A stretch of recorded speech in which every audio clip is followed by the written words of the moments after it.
and thank you so much for downloading this free video that we've put together to help you understand a little bit more about and ideally resolve your back pain. My name's Lisa Howell and I'm here with Sally Harrison, who's one of the other physios here at Perfect Form Physio. We've both been treating for many years, dealing with people with back pain, from elite athletes through to weekend warriors and people who've had chronic pain for a long period of time. We've also both experienced quite a bit of back pain ourselves in the past due to various activities that we were involved in, but thankfully now we've both learnt to manage our backs much more so we have no problems, and this is what we want to be able to pass on to you today. Now the truth is about 80% of the population will have back pain at some point in time, but most of this is preventable. Now obviously we can't diagnose any types of back pain over a video, but today we want to go through a few quick tips and techniques that you can use to help understand your own back a little bit better, relieve yourself of some pain and understand how to prevent it from coming back. Now before we go any further, we'd like you to be very comfortable, so we're going to go through a few simple pain relieving techniques that you can use to make your back a little bit more comfortable. The truth is, if you have pain in your back, any attempts at strengthening the muscles around this area will be in vain. Pain actually inhibits exactly the muscles you need to stabilize your own spine, so it's important that we get comfortable first. Now a really nice position that you can use if your back is suddenly sore or if you're just feeling a bit tight or tired during the day is actually lying down on your back like this. So Sally's got her calves up onto a chair. You can use a chair in the office or anything that you have, a coffee table or something like that. This just helps give a little bit of traction to the low back. Now some people like to have a folded up towel underneath their spine. This is just a little bit up from where your tailbone is to help support the low back. Some people like to use a heat pack under there.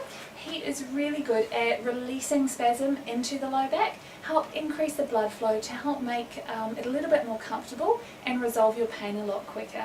This is a really lovely position and you can just focus on gently breathing in that position and really relaxing out through the back to let go of some of the tension that you may be holding.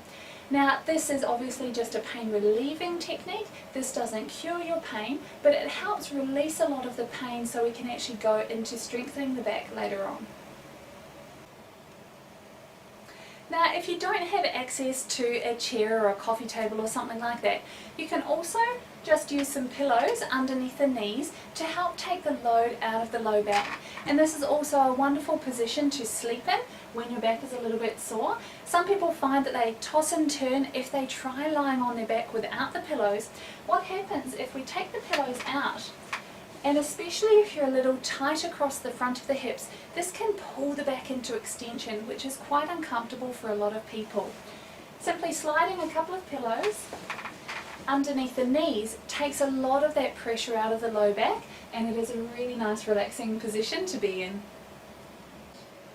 Now another really nice technique, and this is one of my favourites, is actually lying on your side but with a rolled up towel or a small pillow underneath your waist. Now women often respond to this one better than men because our waists go in and then our hips go out a little bit. So this is just to take up the space underneath your waist so that your spine can lie flat.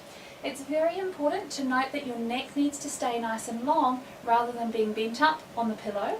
And this is a wonderful position to sleep in during the night if you prefer to sleep on your side rather than on your back. We also have a pillow between Sally's knees to take the load out of the hip. Without the pillow, often the knee can drop in and cause twisting through the back a little during the night. This is also a great position whether your back is suddenly sore from an acute episode or just at the end of the day if you're feeling a little tired and need a bit of a break. It's also good if you're watching a movie or something like that where you're going to be still for a long period of time, or if you're wanting to read a book and sitting in other positions is putting a little bit too much pressure on your back. Now when some people lie on their side, they feel a little too much compression through the bottom shoulder. So if this is the case for you, you can actually try putting a larger pillow in underneath that comes up underneath your armpit. This creates a small hollow for your shoulder to sit in and can release a lot of tension around the neck area. Some people prefer this one, some people prefer just a small little support under the waist. Just try both variations and see which one you prefer. Now sometimes being on the side or being on the back won't quite release the pain as much as you would like, and some people actually like lying on their stomach but with a pillow under their hips to create a little bit more space in the lower back. You can either have your head facing forward or you can actually turn to the side depending on how comfortable your neck is. Now this is often good if you've just had an acute back pain, and this can really help settle down inflammation in the low back. You can obviously try having a heat pack on in that position to again help release some of the spasm before we start with any of the exercises. Now if you have to be in sitting while you're watching this video, you still want to be comfortable, so make sure you actually put a little support underneath your low back. This helps bring the back into a nice neutral position. A lot of people when they're sitting let the tail tuck under and end up sliding down in the chair, so try and shuffle your bottom right back into the back of the chair. If you've got a jumper or something like that that you can roll up and put behind your low back, this can often help support it. And then try actually relaxing your upper back into the chair. This allows gravity to help hold your spine in a good position rather than working too hard with all of the big back muscles, which is often actually what's making your back sore in the first place. So hopefully now you're in a nice comfortable position, so I'll start to explain a little bit more about why your back may be getting sore in the first place. Now a lot of people have lots of MRIs and CT scans and x-rays that show various disc bulges and degeneration and all kinds of things going on in their spine. But it's very important to remember that this doesn't necessarily mean that you have to have pain. All of those structures actually have a very limited nerve supply, and it's actually more the feedback from the muscles around the area and your brain's interpretation of what's going on in your back that can actually bring on the pain. So it's very important not to get too attached to those findings that you've seen on x-rays. That being said, it is very helpful to see these films if you are coming in for an appointment, so make sure you bring them all with you. On the other hand, some people have had investigation after investigation, test after test, and have been constantly told that there is nothing wrong with their back.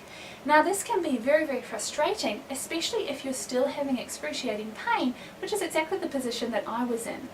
In this case, often it is this non-specific low back pain that is the problem. Now people with this often find that they get their pain when they've been standing for long periods of time, they're starting to get fatigued, they get very sore in the low back. Or if you've been sitting for a long period of time, and you'll often find it hard to sit in a good position. You'll feel like you want to slump, or you'll try and sit up straight, but then you'll try and slump to actually release the pressure in your back. Often people with this type of pain feel that they constantly want to have a massage to release the tension in the muscles, and this is a very big indicator that you're using the wrong muscles to try and hold your posture. Now whenever I start working with anyone with this kind of back pain, I usually explain that you have two kinds of muscles that are at work in your low back. Now this is a very simplistic form, but it helps us understand a little about why the back is getting sore. Now these two muscle types we split up into postural muscles and movement muscles. Now your postural muscles I usually describe are like a marathon runner.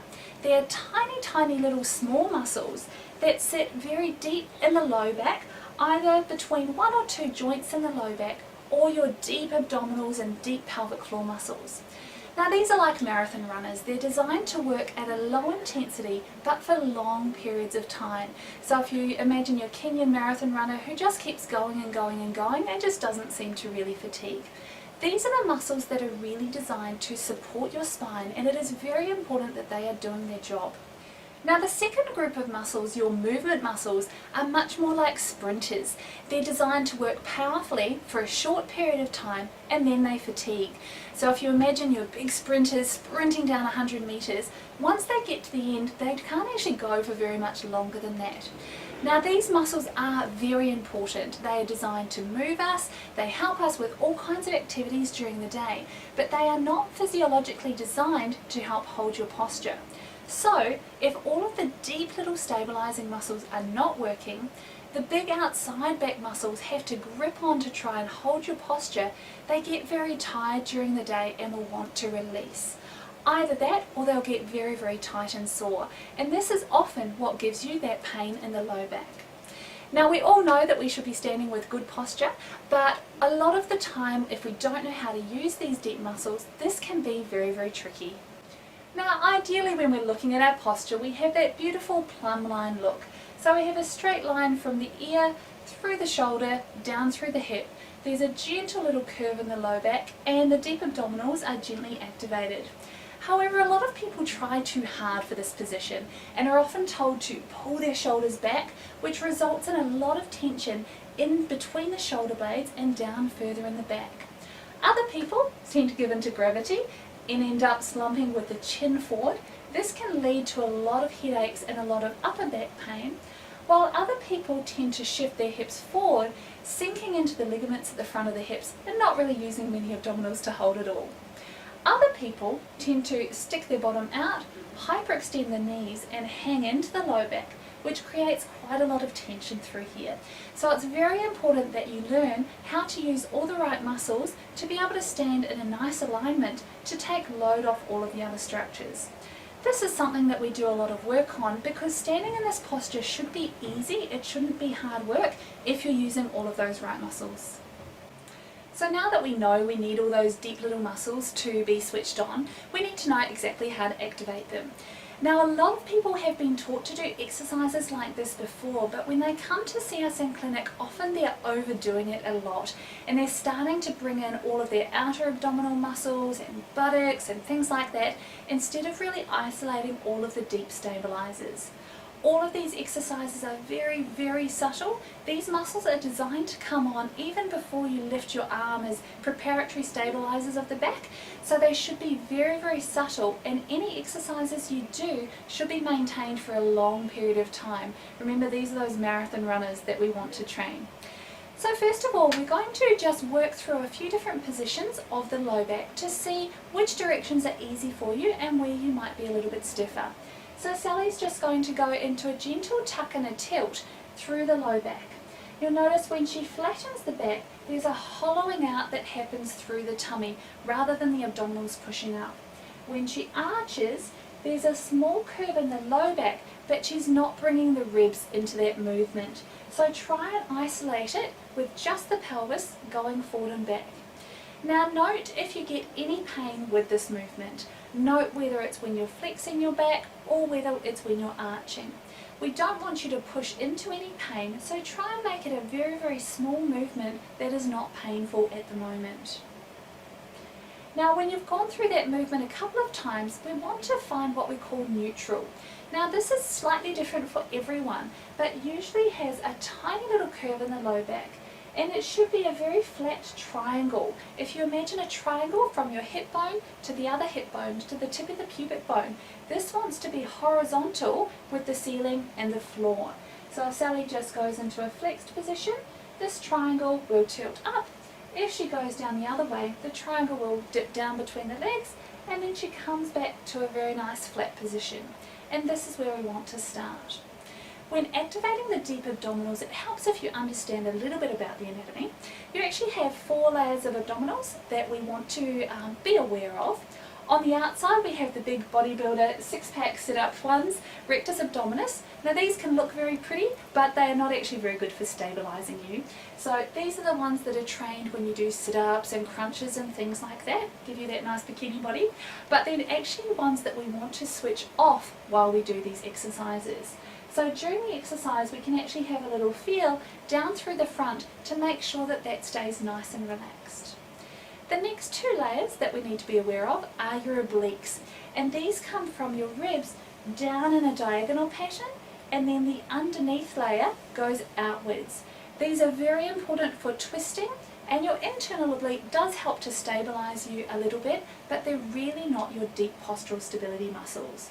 We want to have a little feel inside the hip bones to make sure that they're not gripping when we're trying to activate the deeper layers. Now your deepest layer of abdominals is your Transversus Abdominus, and this actually wraps from around the back all the way around the front and sits more like a corset. When it's contracted, it actually narrows in slightly, so it doesn't move your spine in any direction. It just gently contracts to help stabilize the spine. This is actually the one that we want to get going. It works very, very closely with your pelvic floor muscles and also your deep back muscles, which we'll discuss in a little bit more detail later on. So to find these muscles, Sally's just going to make sure her pelvis is in a good position. There are various cues that work for different people, and when you have a private session with us, we will go through a lot of different ways of explaining to make sure you get just the right activation. Some cueing that can help is to imagine a very gentle drawing up with the pelvic floor and then a gentle spreading out to the side. Some people like to feel like their hip bones are gently connecting in towards each other. And this whole time we want to be checking to make sure that we're not gripping with those obliques or with that rectus abdominis down through the front. So when you're activating these, you want to get a very nice gentle sensation of drawing up with the pelvic floor. So like you're trying to stop going to the bathroom just a tiny bit, and then that gentle stabilizing through the pelvis. Now you must make sure that you can hold this whilst breathing at the same time. So sometimes this takes a little bit of practice. We want to be able to breathe into the diaphragm, which sits up just under where these ribs start connecting, and also make sure that the breath comes out to the side slightly. A lot of people use their upper chest far too much to breathe, so it's very nice to use your hands in this position to make sure that you're not overdoing it up into the chest. Just spend a few moments of trying to get that gentle drawing up feeling through the pelvic floor and lower abdominals while maintaining breathing and keeping relaxed through the shoulders. Now some people find it a little bit tricky to find their deep abdominals in that position, so sometimes we try it lying on your side. So again, you want a little bit of a folded towel underneath your side to make sure that the spine is straight, and often a pillow underneath the knees is a good idea to help with that alignment. First, we're going to do a couple of little tucks and tilts in that position. Good. And then find that neutral spine position, so with a tiny little curve in the low back and a gentle hollow through the front. Then I want you to completely relax your abdominals. Now this means completely. A lot of us don't like to let go of our tummy. We want to actually let it fall out with this one. It's actually very good practice to release all the tension in these outer abdominals. So when you relax, you should get a nice bulge coming out through the front. Then place your hand just flat down so the skin of the palm of the hand and the fingers is gently resting on your lower abdominals. Make sure that this is down below your belly button, not up on the top of the tummy. Then very, very gently you want to imagine that you're drawing the skin in away from those fingers, hold it there, and then maintain your breathing. See if you can hold that gentle contraction for about 5 breaths.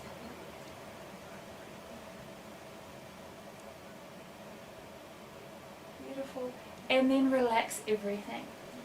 And then just repeat that a few times, so a very gentle drawing in through the lower abdominals, maintaining nice soft breathing to really start building that endurance in those deep abdominals.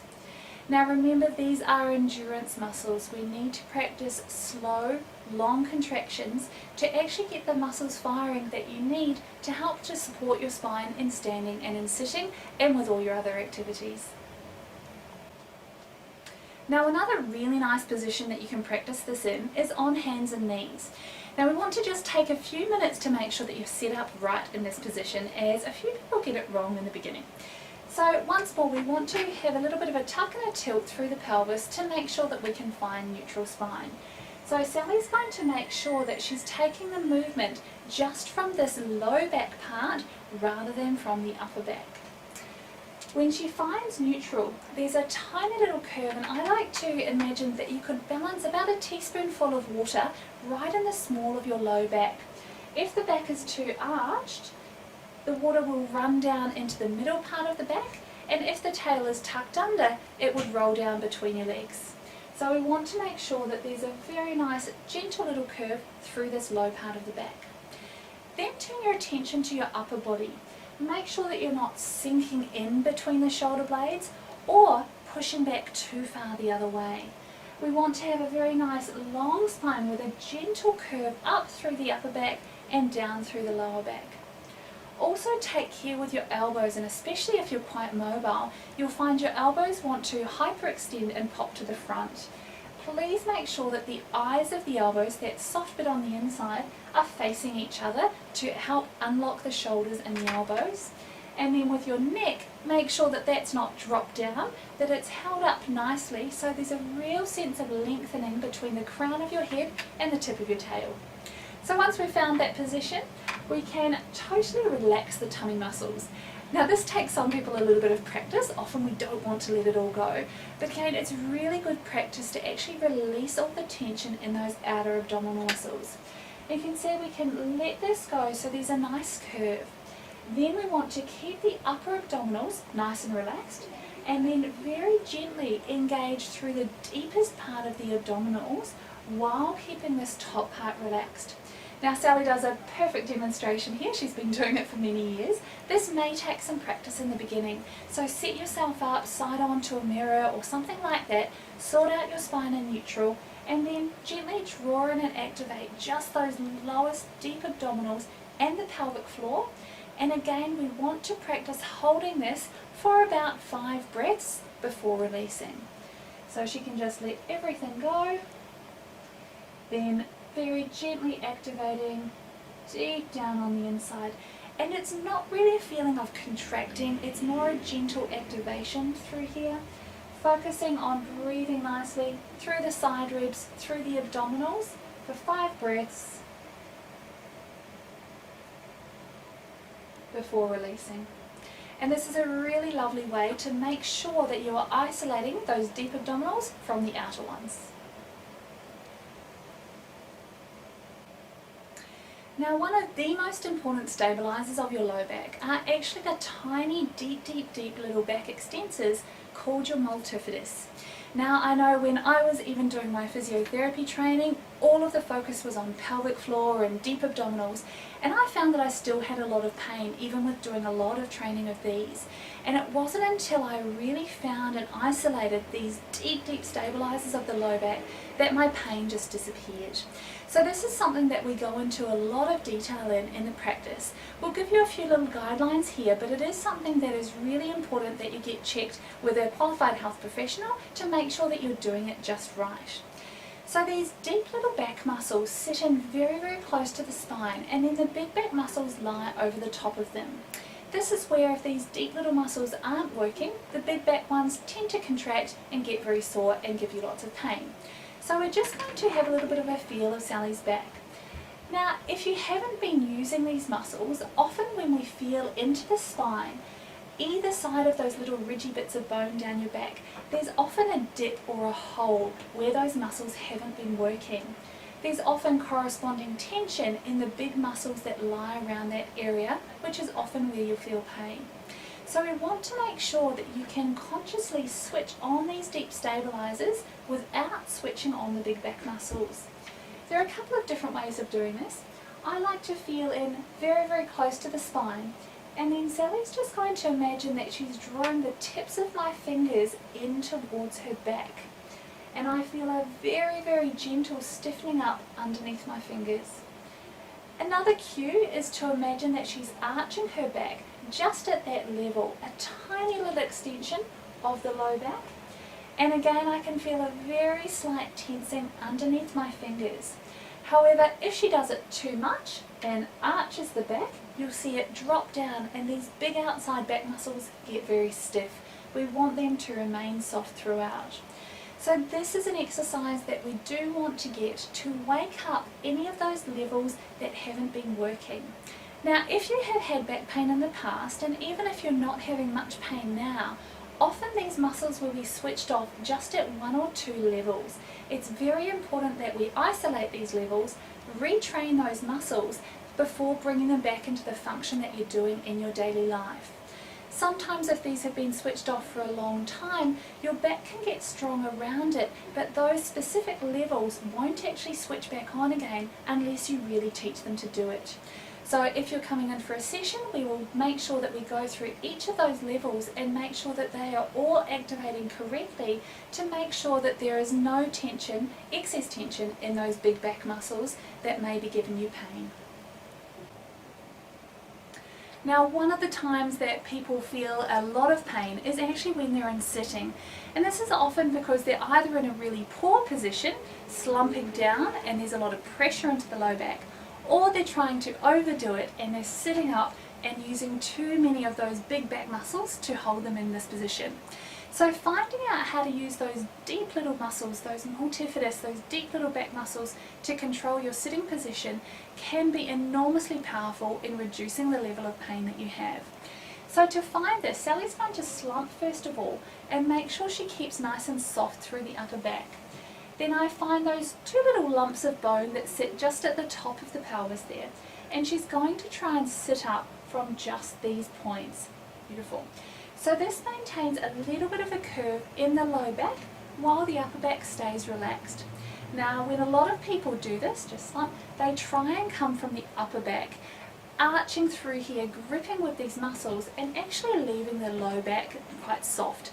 This actually leaves the low back at risk of injury. So relax again, sitting up just from that low portion.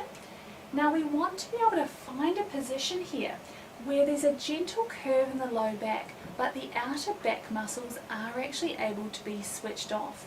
If you're working too hard with all the global muscles on the outside, there will be big ridges of muscle. We don't want that to happen. We want to strengthen those deep little back muscles enough that they can support you in sitting with the outer back muscles relaxed. And I know personally, once I mastered this, was when my pain that had been quite constant for about 4 years before then just suddenly disappeared. So this can be very, very powerful in helping release a lot of that pain due to tension in the big back muscles. It's something that we do need to master. Sometimes we can use taping techniques and things like that to help support you until you get strong enough, but this is definitely something that you want to master to make sure that you have a pain-free back in all the years to come.